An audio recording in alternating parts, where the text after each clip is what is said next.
नमस्कार, मैं हूं आपके साथ आस्था कौशिक। अगर आप प्रयागराज माघ मेले में शामिल होने के लिए आ रहे हैं तो ध्यान से साइन बोर्ड्स देखकर आए।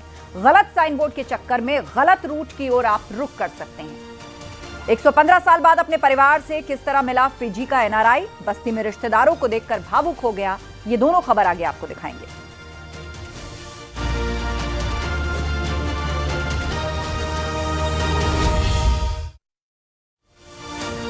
पर गूगल मैप की गलत नेविगेशन की खबरें सुनी जाती हैं, लेकिन इस बार मामला उल्टा है। यहां गूगल मैप सही रास्ता दिखा रहा है, लेकिन प्रशासन द्वारा जो साइन बोर्ड्स लगाए गए हैं वो लोगों को भ्रमित कर परेशान कर रहे हैं। ये रिपोर्ट देखिए।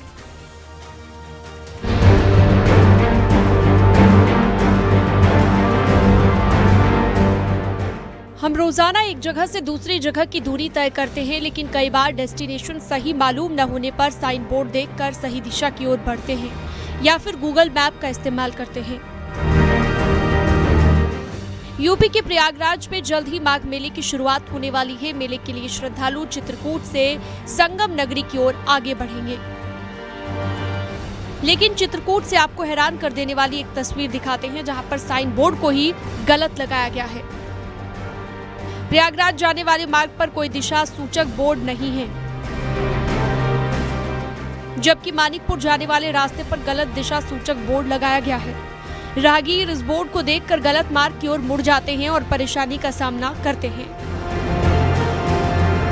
चित्रकूट से प्रयागराज जाने वाला जो मार्ग है वह प्रशासन की लापरवाही से जो दिशा सूचक बोर्ड है वह मानिकपुर जाने वाले रास्ते पर लगा दिया गया है। इस समय खड़े हैं उसी पुलिस लाइन तिराहे पर जो प्रयागराज को जाने वाला जो रास्ता है, और ये जो आप तस्वीरों में देख सकते हैं कि ये मानिकपुर के लिए जो रास्ता जाता है, यहाँ से 15 किलोमीटर दूर जो प्रयागराज के लिए रास्ता कटता है और इसके बाद वह जो प्रयागराज वाला मेन रास्ता उसमें मिलता है। लेकिन आप बगल में देख सकते हैं कि ये सीधे प्रयागराज को जाने वाला जो रास्ता है, यहाँ पर किसी भी प्रकार का कोई दिशा सूचक बोर्ड नहीं लगाया गया है, जिसकी वजह से लोग मानिकपुर वाले रास्ते में चले जाते हैं और भ्रमित होते हैं और उनको परेशानियों का सामना करना पड़ता है। प्रयागराज जाने वाला नेशनल हाईवे 35 मार्ग शुरू होता है, लेकिन यहाँ पर प्रशासन ने दिशा सूचक बोर्डों को इस तरह लगाया है कि राहगीर मानिकपुर जाने वाले मार्ग पर चले जाते हैं। बोर्डों के कारण बाहर से आने वाले लोग रात भर रास्ता पूछते रहते हैं और गलत रास्ते पर भटकते रहते हैं। ये गलत लगा साहब, ये मानिकपुर के लिए गया है। जितना इलाहाबाद वाले आते हैं सब इसी में चले जाते हैं, फिर वापस होकर पूछते हैं, फिर भटकते हैं इधर उधर। ये बोर्ड सही लगा नहीं है। इलाहाबाद के लिए इधर से लगाया है, ये मानिकपुर के लिए गया। कभी यहाँ से घाटी तक निकल जाते, कभी बिहुटिया तक निकल के वहाँ से कोई लोकेशन करत है, लोकेशन से दूरी जाते थे, अब लौटते। चित्रकूट से प्रयागराज जाने वाले मार्ग पर दिशा सूचक बोर्ड की समस्या अब भी कायम है। प्रशासन से उम्मीद की जा रही है कि माघ मेले से पहले ही इसे सही किया जाए, ताकि श्रद्धालु सुरक्षित और सही मार्ग से अपने गंतव्य तक पहुंच सके। News 18 UP Uttarakhand.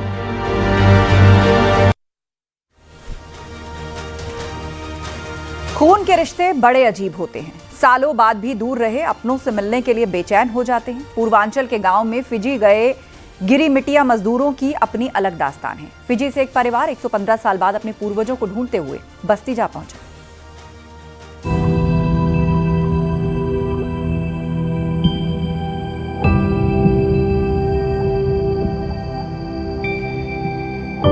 एक 115 वर्ष बाद घर वापसी, गिरमिटिया इतिहास, जड़ों की तलाश, मिट्टी का रिश्ता सीमा नहीं जानता। 115 साल बाद 6वीं पीढ़ी का मिलन हुआ। खून के रिश्ते सचमुच अद्भुत होते हैं। सालों की दूरियां भी इन्हें कमजोर नहीं कर पाती, और इसी रिश्ते की डोर खींचकर फिजी से आया एक परिवार 115 साल बाद अपनों की तलाश में बस्ती पहुंचा। अपने परदादा की जन्मस्थली, अपना गांव, अपना खोया हुआ परिवार खोजने फिजी के रहने वाले रविंद्र दत्त और उनकी पत्नी केशनी हरे आज उसी जगह पर खड़े थे जहां से उनके पूर्वज 1910 में गिरमिटिया मजदूर बनाकर ले जाए गए थे। मैं अपने जो दादाजी के परिवार है उनको खोजने के लिए आया था, उनसे मिलने के लिए आया था। तो परिवार से आप मिले? जी हाँ, मिल गए। आज हम सुबह अपने परिवार से मिले थे। हमारे माता पिता बतलाए थे कि हमारा दादाजी जो है वो गिरमिट के समय भारत से फिजी लेकर गए थे वहाँ पर गन्ने की खेती करने के लिए, गन्ने के खेत में। उस समय तो कई हज़ारों की संख्या में भारतवासियों को अंग्रेज़ों द्वारा फिजी लेकर गया गया था। और इसी तरह से हमारे दादाजी भी गए थे, उस समय लगभग 18 वर्ष के थे 1910 में। और तभी से फिर वहाँ पर वो रहे, उनकी शादी ब्याह हुई और हमारे परिवार वहाँ पर हुआ। अंग्रेजी शासन के दौरान 1910 में उनके परदादा गरीब राम को जबरन फिजी भेज दिया गया था। वहाँ पर मजदूरी कराई गई और वापस नहीं आने दिया गया। पीढ़ियां बीत गई और परिवार वहीं पर बस गया। लेकिन किस्मत ने एक सुराग छोड़ा। गरीब राम का एक पुराना इमिग्रेशन पास जिसमें गांव का नाम लिखा था, यही दस्तावेज रविंद्र को अपनी मिट्टी तक ले आया। 2019 में वे भारत आए, रामलला के दर्शन किए और मन्नत मांगी कि उन्हें उनका बिछड़ा परिवार मिल जाए। इमिग्रेशन पास जो फिजी में हमें मिला उससे हमें पता लगा, तो फिर हम ढूंढे, उसमें मेंशन था कि वो बस्ती से है बस्ती में फिर कबरा गाँव। फिर वो आए हम यहाँ, क्योंकि पहले हम अयोध्या आ चुके थे, तो हम जब देखे कि बस्ती अयोध्या के ही बिल्कुल पास ही है, हमें लगा कि हम पहुँच जाएंगे यहाँ अभी जब हम अयोध्या तक आ सके। सालों की खोज, इंटरनेट पर लगातार तलाश, लोगों से बातचीत करना और फिर शुक्रवार का दिन आया। रविंद्र दत्त अपने परदादा के गांव बस्ती के कबरा में पहुंचे। यहां पर सभी से उन्होंने मुलाकात की। रविंद्र और उनके रिश्तेदार एक दूसरे को देखकर भावुक हो उठे।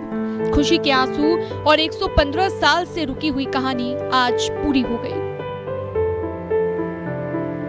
रविंद्र दत्त और उनकी पत्नी केशनी ने गांव के बच्चों के साथ समय बिताया, बाबा साहिब की प्रतिमा पर माल्यार्पण किया और अपने रिश्तेदारों के संग यादें कैमरे में कैद की। रविंद्र दत्त का ये भावुक मिलन साबित करता है कि खून के रिश्ते कभी खत्म नहीं होते, बस समय लगता है, रास्ता लगता है और एक उम्मीद जो पीढ़ियों को जोड़ देती है। तो 115 साल के बाद रिश्तों की ये पवित्र डोर फिर से जुड़ गई है। बस्ती से हिफ्जुर रहमान की report, news 18 UP Uttarakhand. Goa के नाइट क्लब में भीषण अग्निकांड में 25 लोगों को अपनी जान से हाथ धोना पड़ा। किसी की मौत जिंदा जलकर हुई तो कुछ लोग धुएं के गुबार में दम घुटने से मर गए। यूपी से लेकर उत्तराखंड तक मातम छाया रहा।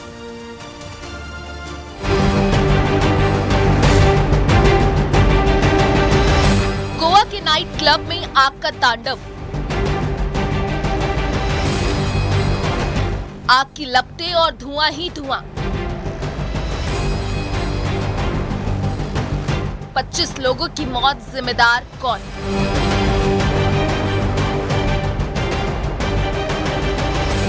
गोवा के बागा इलाके में स्थित एक नाइट क्लब में डांस फ्लोर पर संगीत बज रहा है, लोग नाच रहे हैं और ठीक उसी समय क्लब की छत पर आग धीरे धीरे भड़कती हुई नजर आती है। कुछ ही सेकंड में धुआं फैलने लगता है और माहौल अचानक चीख पुकार में बदल जाता है, जिसमें 25 लोगों की जान चली गई।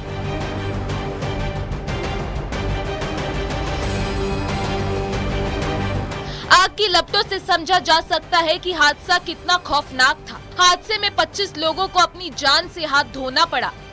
घटना में यूपी के रहने वाले 5 लोगों की मौत हुई, जिसमें रोहन सिंह नाम का युवक कानपुर का रहने वाला था। मृतक रोहन सिंह नाइट क्लब में शेफ का काम करता था। आग में झुलसने से उसने दम तोड़ दिया। मृतक का परिवार बेटे की मौत के बाद सदमे में है। काम करते थे बेटा वहाँ, वही होटल में काम करते थे। हम लोग को तो कल पता चली, न्यूज में पता चली हम लोग को। वैसे फोन करता था, कभी कभी फोन करता था अपने भाई लोग से। अग्निकांड में जान गंवाने वालों में 9 लोग उत्तराखंड के रहने वाले भी हैं। मुख्यमंत्री पुष्कर सिंह धामी ने गोवा के मुख्यमंत्री प्रमोद सावंत से फोन पर बात कर हादसे का अपडेट लिया। मुख्यमंत्री धामी ने गोवा सरकार से आग्रह किया कि आवश्यक सहायता प्राथमिकता से उपलब्ध कराई जाए। इस पर गोवा सरकार ने हर संभव मदद देने का आश्वासन दिया और साथ ही राज्यवासियों को आश्वस्त किया कि सरकार लगातार घटना पर नजर बनाए हुए है और जरूरत पड़ने पर तुरंत सहायता उपलब्ध कराने के लिए प्रतिबद्ध है। हाँ, इसी नंबर पर मेरे वाले को भेज दीजिए। अच्छा। हाँ, बहुत बड़ा सैड इंसिडेंट हो गया।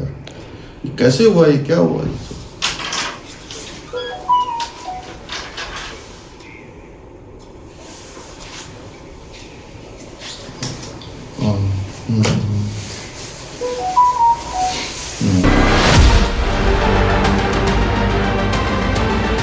शुरुआती जांच में सिलेंडर ब्लास्ट को संभावित कारण बताया जा रहा है। पुलिस ने नाइट क्लब मालिक के खिलाफ गैर इरादतन हत्या का एफआईआर दर्ज किया है, जबकि प्रबंधक को गिरफ्तार कर लिया है। फिलहाल क्लब को पूरी तरह सील कर दिया गया है। प्रशासन के सामने अब सबसे बड़ा सवाल ये है कि क्या सुरक्षा मानकों की अनदेखी इस बड़े हादसे की वजह बनी? आखिर क्लब में हुई मौतों का जिम्मेदार कौन है? Bureau report, news 18।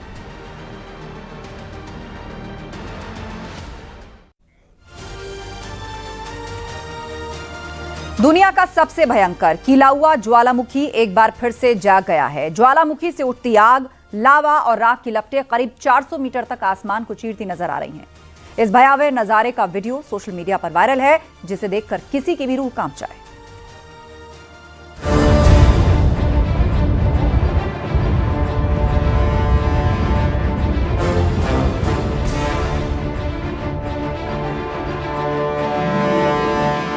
अमेरिका के हवाई द्वीप समूह में स्थित विश्व के सबसे सक्रिय ज्वालामुखियों में शुमार किलाउआ फिर से जाग उठा है। इससे आग और लावा राख की लपटें 400 मीटर यानी 1300 फीट की ऊंचाई तक उठती देखी जा रही हैं। ज्वालामुखी विस्फोट का ऐसा वीडियो देखकर रूह कांप उठेगी। वैज्ञानिकों के अनुसार ये पिछले कई दशकों में दुनिया में हुआ सबसे भयंकर ज्वालामुखी विस्फोट है।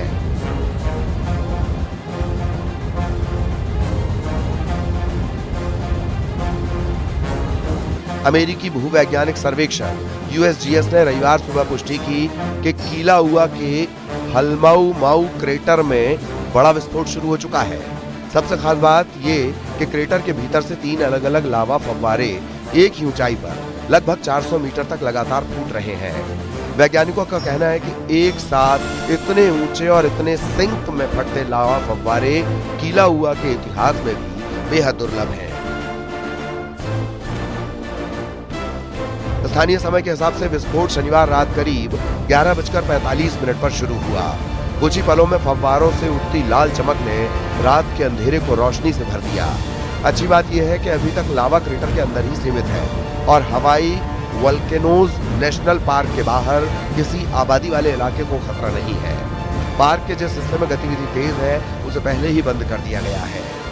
यूएसजीएस हवाई वोल्केनो ऑब्जर्वेटरी के प्रमुख वैज्ञानिक केन होन के अनुसार ये विस्फोट पूरी तरह असाधारण है। उन्होंने कहा कि 3 फव्वारों की एक जैसी ऊंचाई और तालमेल पिछले कई दशकों में नहीं देखा गया है। फिलहाल किसी भी तरह की जनहानि या संपत्ति के नुकसान की खबर नहीं है, लेकिन आसपास हल्की राख गिरने की संभावना को देखते हुए लोगों को सतर्क रहने की सलाह दी गई है।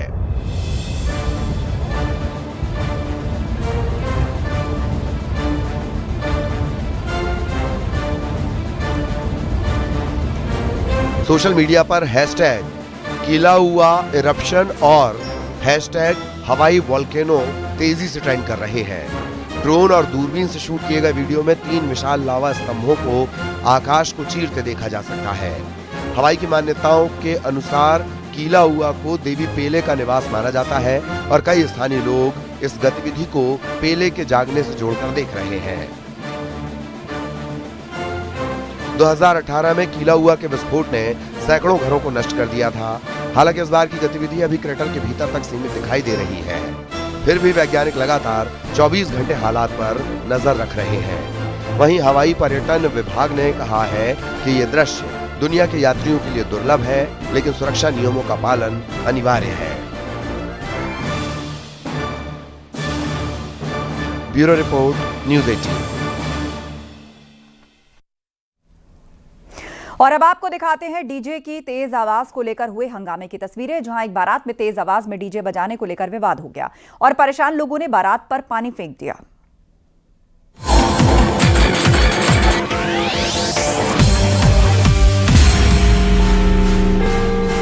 और इस बारात पर पानी फिर गया। जी हां, ग्वालियर के बहुड़ापुर के विनय नगर में एक बारात निकल रही थी और बारात में काफी तेज आवाज में डीजे बजाया जा रहा था। इससे नाराज होकर लोगों ने अपने घरों से बारात के ऊपर पानी फेंक दिया।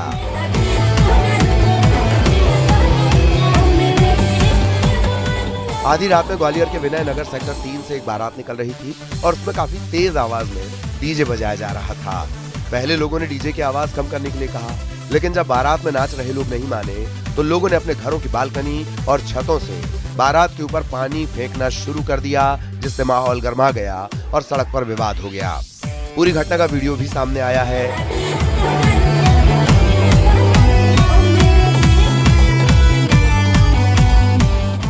विवाद इस हद तक बढ़ गया कि मौके पर पुलिस को आना पड़ा और इसके बाद हंगामा शांत हुआ। तेज आवाज में डीजे की आवाज से परेशानी कोई नई बात नहीं है। शादी के सीजन में इस तरह तेज आवाज में डीजे लोगों की परेशानी बढ़ा ही देते हैं, लेकिन इस बार ग्वालियर में लोगों ने परेशानी का जवाब बारात पर पानी फेंक कर दिया। ग्वालियर से न्यूज़ 18 के लिए सुशील कौशिक की रिपोर्ट।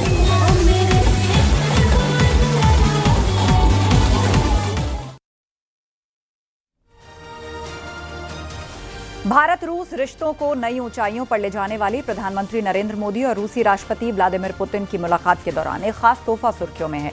आगरा की कारीगरी का एक बेशकीमती संगमरमर का पच्चीकारी वाला चेस बोर्ड, जिसे पीएम मोदी ने पुतिन को भेंट किया। अब यही चेस बोर्ड दुनिया भर के पर्यटकों के बीच चर्चा का विषय है। ये रिपोर्ट देखिए।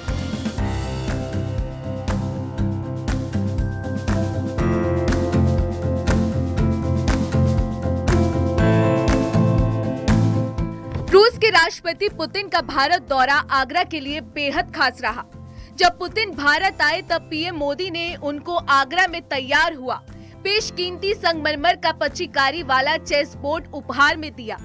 ये कोई सामान्य चेस बोर्ड नहीं, बल्कि संगमरमर पर महीनों की बारीकी मेहनत से तैयार की गई एक प्रीमियम आर्ट पीस है। ये चेस बोर्ड आगरा के मशहूर कलाकृति एम्पोरियम से मंगवाया गया था। इसे बेहद सावधानी से पैक कर दिल्ली भेजा गया। चेस बोर्ड पर जो लकड़ी का स्टैंड आप देख रहे हैं, औरंगाबाद से बनकर तैयार हुआ था और फिर इस चेस बोर्ड को लकड़ी के स्टैंड में फिट किया गया है। केंद्र सरकार की ओर से एम्पोरियम के मालिक को फोन किया गया। वीडियो कॉल पर कई कलाकृतियां दिखाई गईं और पुतिन के लिए इसी विशेष चेस बोर्ड को पसंद किया गया। आप स्क्रीन पर जो टेबल देख रहे हैं, ये सिर्फ संगमरमर ही नहीं, बल्कि दो शहरों की कला का संगम है। चेस बोर्ड आगरा में तैयार हुआ, जबकि इसका बेहद खूबसूरत लकड़ी का स्टैंड औरंगाबाद में बनाया गया।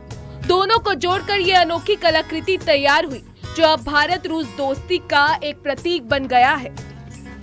चेस बोर्ड की चर्चा में आने के बाद आगरा में इसकी डिमांड तेजी से बढ़ गई है। विदेशी पर्यटक पच्चीकारी वाली टेबल और चेस बोर्ड की तलाश कर रहे हैं। किस तरह से पच्चीकारी के काम को किया जाता है, ये आप तस्वीरों में देख सकते हैं, जिनकी डिमांड विदेशों में है। दे रही है तस्वीर आपको दिखा रहे हैं। तस्वीर में जो काम आप देख रहे हैं, ये सारा पच्चीकारी का काम हो रहा है, जिसमें पत्थर का इस्तेमाल किया जा रहा है और ये सामान तैयार होकर आगरा से रशिया जाएगा। ये वही सामान है जिसमें पूरा पच्चीकारी का इस्तेमाल किया गया है। एक और तस्वीर आपको दिखाते हैं। देखिए, ये जो सामान है इसमें पत्थर का इस्तेमाल किया गया, इसमें 24 कैरेट गोल्ड का इस्तेमाल किया गया। अलग अलग चीजें हैं जो यहाँ से तैयार होकर रशिया जा रही हैं। खास रूस के कई पर्यटकों ने तो पुतिन चेस बोर्ड वाले डिजाइन की खास मांग भी रखी है। देखिए, जैसे अभी पुतिन सर के जो ऑफिस के अंदर जो स्टोन मलाकाइट का और जो ब्रोंज का 24 कैरेट गोल्ड प्लेटेड का जो सामान उनके ऑफिस में खुद लगाया, जिसको वो खुद पसंद करते हैं, उसी टाइप का जो रशियंस जो वहाँ रॉयल फैमिलीज के लोग रहते हैं, वो भी चाहते हैं कि उस तरीके की चीजें वो अपने घरों के अंदर यूज करें। तो उसी के लेकर हम लोग अभी एक डेलीगेशन से मिले थे रशिया के, जिन्होंने हमारे साथ में एक कोलैबोरेशन टाई अप किया है। तो वो हम सेम प्रोडक्ट्स और सेम डिजाइन डेवलप कर रहे हैं स्टोन्स के अंदर पच्चीकारी की कला के साथ में। उसके अंदर एडिशन ये कर रहे हैं कि हम उसके अंदर ब्रास और 24 कैरेट गोल्ड प्लेटिंग के साथ में सामान को प्रिपेयर कर रहे हैं। ऐसे हम जब हमने फीफा वर्ल्ड कप ट्रॉफी जब बनाई थी, तो तब भी हमने काफी देश का नाम जो है रोशन हुआ था उसके अंदर। तो इसी तरीके से जो प्रधानमंत्री की जो ये फॉरेन पॉलिसीज हैं, उसके तहत हम लोगों को ऑर्डर मिल रहा है। तो आपने देखा कैसे आगरा की धरती पर बनकर तैयार हुआ ये चेस बोर्ड दुनिया की सुर्खियों में बन गया है। भारतीय कला की चमक एक बार फिर दुनिया को अपनी ओर आकर्षित कर रही है। आगरा से कामिर कुरैशी के साथ न्यूज़ 18 यूपी उत्तराखंड।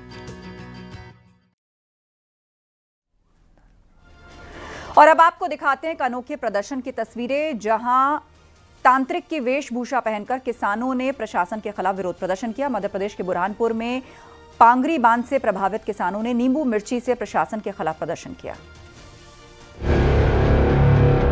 हमारी मांगे पूरी करो, जय जवान जय किसान,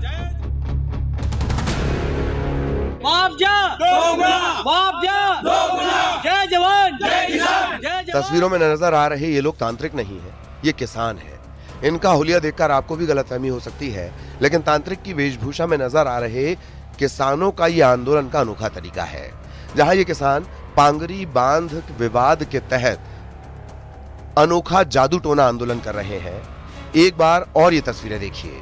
हमारी मांगे पूरी करो, जय जवान जय किसान, जय जवान जय किसान। पांगरी बांध से प्रभावित किसान नींबू मिर्ची लेकर उतावली नदी किनारे पहुंचे और जादू टोना शैली में विरोध दर्ज कराया। मुआवजा दोगुना, मुआवजा दोगुना, जय जवान जय किसान, जय जवान। किसानों का आरोप है कि प्रशासन अन्याय कर रहा है। भूमि अधिग्रहण के तहत कीमती जमीन का दोगुना मुआवजा सरकार नहीं दे रही है, और अगर ऐसा ही हाल रहा तो किसान बेघर हो जाएंगे। ये काला जादू आंदोलन था। काला जादू आंदोलन में ओम फट स्वार करके किसानों ने बोला, ये महाराज जी उपस्थित रहे, वो डैम बना दिया। तो इसी प्रकार शासन हमारे से सभी किसानों के साथ ऐसा कर रहे हैं कि उन्होंने अभी जो नोटिफिकेशन जारी करा है कि अभी भाई डैम हम स्टार्ट कर रहे हैं, बनाना चालू कर, जबकि ये 29 मार्च 2025 को दिन शनिवार के दिन ये डैम का कार्य स्टार्ट किया शासन। और वक्त एक ब्रेक का है, जल्द लौटेंगे।